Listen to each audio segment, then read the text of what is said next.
friends, and welcome back to Desert DIY. If you are new here, my name is Corey. Today I'm taking this $4 Goodwill stool that I got a while back before the whole quarantine situation, and I turn it into this beautiful, summery, vibrant stool that has so much more life in it, and it was super cheap to do. So this is what it looked like before. It was really dingy looking, and it looked as though it was very dirty, and I took the top or the seat part off of it. It was really easy. I just needed to use a screwdriver, unscrew. There was 4 screws underneath here, and it was all in really good physical condition. Nothing was broken. Everything was easily tightened up. See, I'm tightening up the extra screws here. It's important to do this as you go so that you don't forget any parts, and you make sure that your final product is going to be nice and sturdy. This piece I plan on reselling, so I just want to make sure it's in really good shape. So took the top off, and now I am going to clean this up. I'm just going to use some Clorox wipes and make sure it's nice and disinfected. And later on in the video, I don't show it, but I do disinfect the seat cushion after I take the fabric off of it. But it looked like it was super dirty, and surprisingly it was like a faux finish. It wasn't even that dirty, but I made sure to tighten down these screws on the top since I saw them while I was cleaning, and it's a good thing I did because they were actually very loose. Sometimes you don't notice these things until you're cleaning and doing the detail work, but you see, it wasn't really that dirty. They must have put some kind of weird faux finish to make it look more antique, because it looked really dirty. So the next thing I did was take it outside and spray paint the base. I used a Rust-Oleum 2x coverage in the color Deep Blue. It was a semi-gloss finish. I made sure to start my project upside down. So something I do on every single one of the projects that I paint it upside down first. The reason I do this is because when you go to flip it over, if you had started right side up and then went upside down, you could damage the finish that you already did. When you start upside down and then flip it right side up, you don't.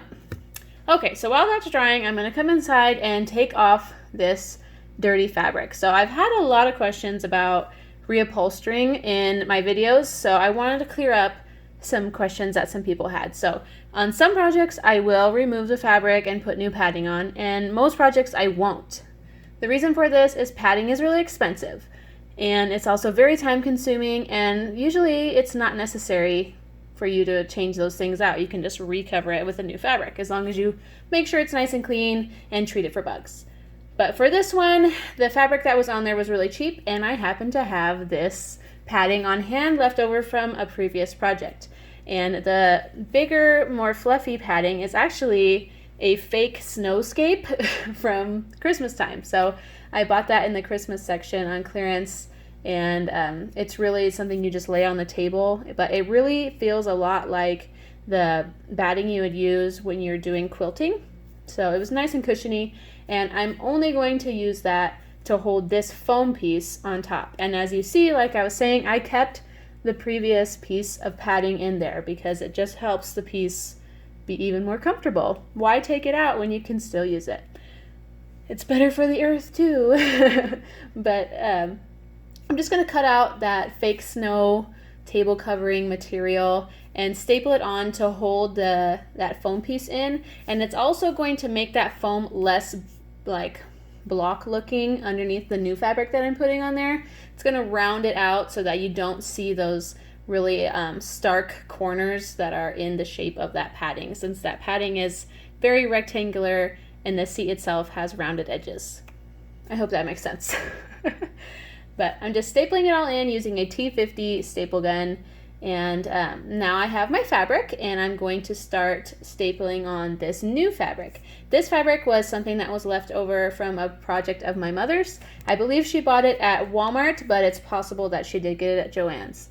But if I had to guess, I would say it was Walmart. It's very thick and could easily be an outdoor fabric, which is why I chose it, because I wanted this bench to be something that people could use outdoors because of the color scheme that I was picking was very vibrant.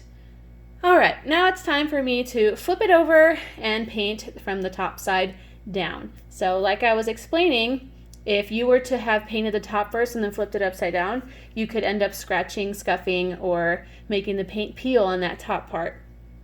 by painting the upside down side after the right side upside was already painted. So now that it's done, I'm going to just screw it back in to the same holes that were already on the piece. I did cut out holes in the fabric to make sure that the screws could go through the fabric and the padding without any issues, and it was a little difficult to line up perfectly, so that's why I didn't show that tedious process in this video.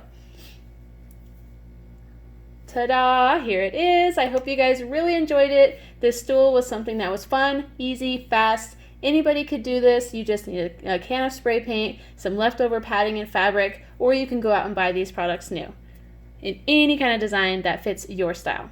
Thank you so much for watching. If you liked what you saw, don't forget to hit the subscribe button, and I will see you next time. Bye!